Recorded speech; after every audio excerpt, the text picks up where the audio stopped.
So a few years ago, I was a guest of the Chinese government to judge a speech and debate competition. Exciting stuff, I know. But so there was a really interesting thing that happened when I had dinner for the first time there in Beijing.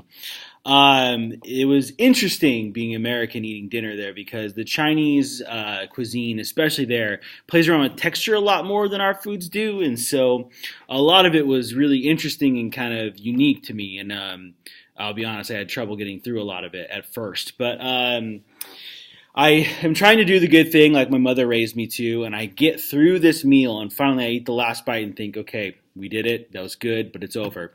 Um, and like that, like clockwork, another full plate came right out to me. And I thought, oh my gosh, what am I going to do here? And afterwards, our guide had told me that I had committed kind of a faux pas in their culture because it's seen as sort of like if you eat all the food on the plate, that your host didn't give you enough food. And so I was kind of insulting them to say, like, hey, you didn't feed me enough. So I was simultaneously confirming that Americans were rude and we eat too much, right?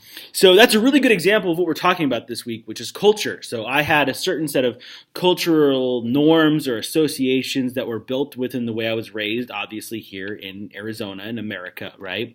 And those came up against and they clashed with cultural norms that were happening when I was in Beijing, China, over real simple things about how like you finish food, how you eat food on your plate, like what is considered rude and what's not. And so that's what we're going to be talking about today is this thing we call culture. We use that word a lot, but we don't really investigate what it means and how important it is and how it affects our daily lives. So hope you enjoy it.